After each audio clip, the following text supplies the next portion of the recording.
नमस्कार दोस्तों, आज के हमारे इस वीडियो में हम आपके लिए योगिनी एकादशी की व्रत कथा लेकर आए हैं।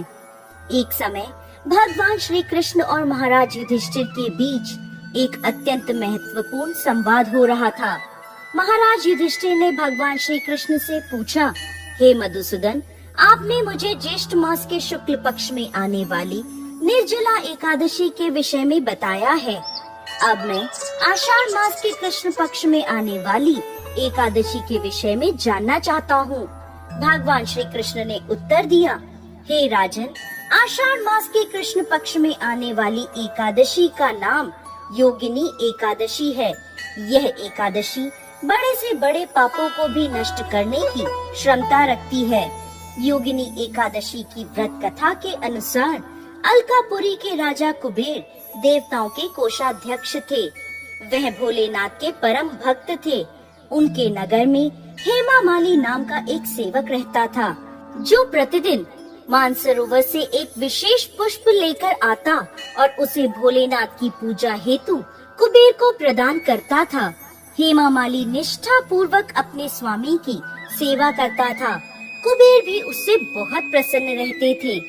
इसी सेवक हेमामाली की पत्नी बहुत सुंदर थी, जिसका नाम विशालाक्षी था। हेमामाली अपनी पत्नी के प्रति बहुत आसक्त था। एक दिन वह प्रातः मानसरोवर से पुष्प लेकर आया, लेकिन सीधा अपने स्वामी कुबेर के पास जाने के बदले वो अपनी पत्नी के पास पहुंचा और पत्नी के साथ आनंद प्रमोद करते हुए उसे समय का ध्यान नहीं रहा। दूसरी तरफ राजा कुबेर भोलेनाथ की पूजा के लिए पुष्प की प्रतीक्षा करते रहे। प्रतीक्षा करते करते 6 घंटे का समय बीत गया। बिना पुष्प पूजा न होने के कारण कुबेर क्रोधित हो गए और उसी क्षण उन्होंने सिपाहियों को हेमामाली का पता लगाने भेजा। हेमामाली के घर जाकर सिपाहियों ने देखा कि वो अपनी पत्नी के साथ रमण कर रहा है। सिपाहियों ने यह सूचना तुरंत जाकर राजा कुबेर को दी। फिर क्या था, राजा कुबेर के धैर्य के सारे बांध टूट गए। दूसरी तरफ जब हेमामाली को समय का भान हुआ, तो अपनी भूल का प्रायश्चित करने के लिए वो राजा कुबेर के पास पहुंच गया। वो भय से कांप रहा था। हाथ जोड़कर कुबेर के समक्ष वो खड़ा हो गया और क्षमा याचना करने लगा। लेकिन कुबेर अत्यंत रोष में बोले, हे मूर्ख, तू महापापी है।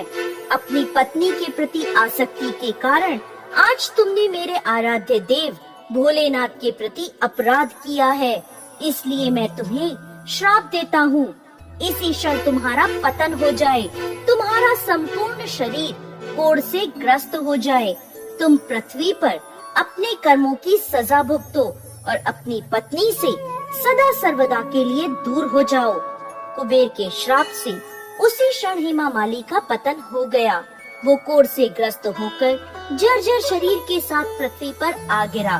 भूख प्यास से परेशान, अपने शरीर की पीड़ा से पीड़ित वो जंगलों में भटकने लगा। अनेक वर्षों तक वो यह यातना भुगतता रहा, परंतु भोलेनाथ की उपासना में सहायता करने के कारण उसकी चेतना शुद्ध और सात्विक बनी रही।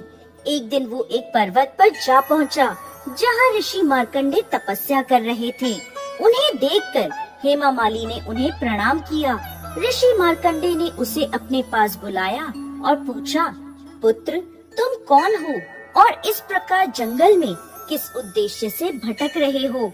हेमामाली ने अपने जीवन की सारी पीड़ा ऋषि मार्कंडे को सुना दी और अंत में हाथ जोड़कर बोला, हे ऋषिवर, मेरे कुछ पुण्य कर्म थे जिनके कारण मुझे आपके दर्शन प्राप्त हुए हैं।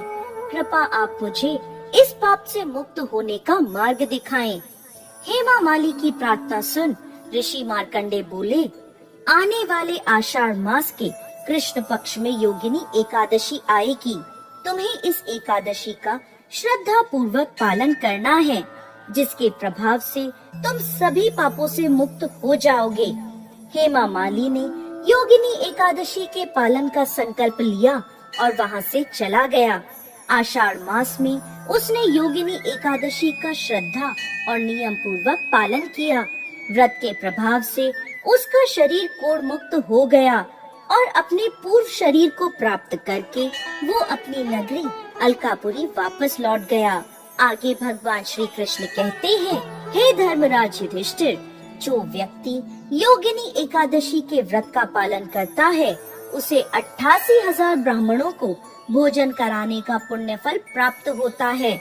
वो हर प्रकार के पापों से मुक्त हो जाता है और अंत में आध्यात्मिक लोक को प्राप्त करता है। जय श्री हरि विष्णु।